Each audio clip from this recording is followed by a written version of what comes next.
Phil Twyford. Thank you, Mr. Speaker. My question is for the Minister of Housing.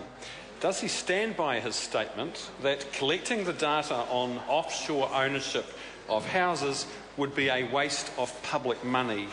If so, what would the cost be? Honourable Dr Nick Smith. Mr. Speaker, the conclusion of Treasury, MB, IRD and the Productivity Commission is that overseas ownership of housing in New Zealand is small.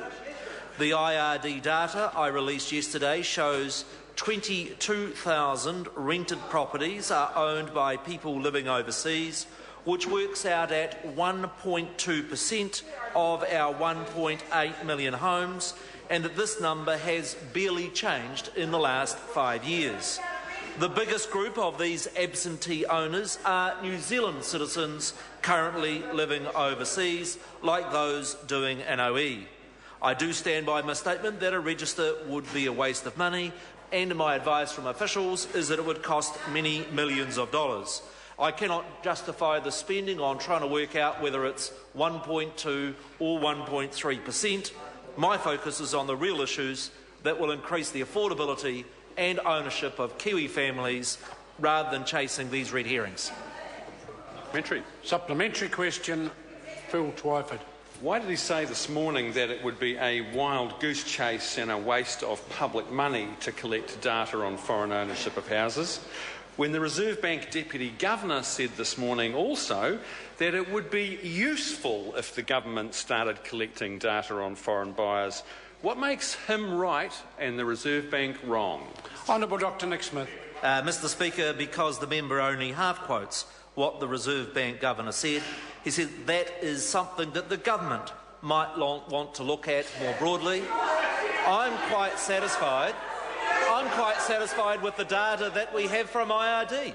It says the number is 22,000. That includes many New Zealand citizens who own property in New Zealand. And I just say to members opposite, let's focus on the issues that matter and will actually make Kiwi homes more affordable. Supplementary question, Phil Twyford. Why won't the government require the conveyancing solicitor at point of sale to certify whether the purchaser is a resident or citizen and apply the Overseas Investment Act criteria in the case of trusts and companies? And wouldn't that be a reasonable and cost-effective way to gather reliable data? Order, Honourable Dr Nick Smith. Mr. Speaker, I'm just not satisfied that that information will provide any useful purpose to the challenge our country has of making houses more affordable. You see, we had a Productivity Commission report. It received independently submissions from all over New Zealand. It said there's 5 very important things that we need to do. It did not mention foreign ownership because it will have no material effect. It's just the cheapest book in the political book to blame the foreigners when New Zealand has a challenge. Mr. Speaker. Order. Supplementary question, Phil Twyford. Why has he been going around saying his data shows there are only 20,000 houses or 1% of homes owned offshore, when he knows full well that figure is 20,000 offshore owners? And given the high incidence of multiple property ownership, doesn't he realise that the real figure is likely to be about 3 times more than that? Honourable Dr Nick Smith. Mr. Speaker, the report from IRD said that there were 20,000 overseas owners. Now, the first thing they say, Mr. Speaker, is that the largest number of those are New Zealand citizens who own property in New Zealand. And I challenge the member opposite, is he going to blame the Kiwi that does his overseas experience from being able to home in New Zealand? The further point is the next biggest group is Australians. Are members opposite proposing to ban Australians from being able to own homes in New Zealand? It's a non-issue. It hasn't changed in 5 years that we've been government, and let's focus on the things that matter. Order. Supplementary question, Phil Twyford. Thank you, Mr. Speaker.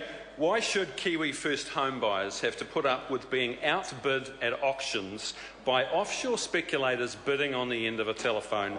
And what is the benefit to New Zealand of his putting the interests of cashed-up offshore speculators ahead of New Zealanders?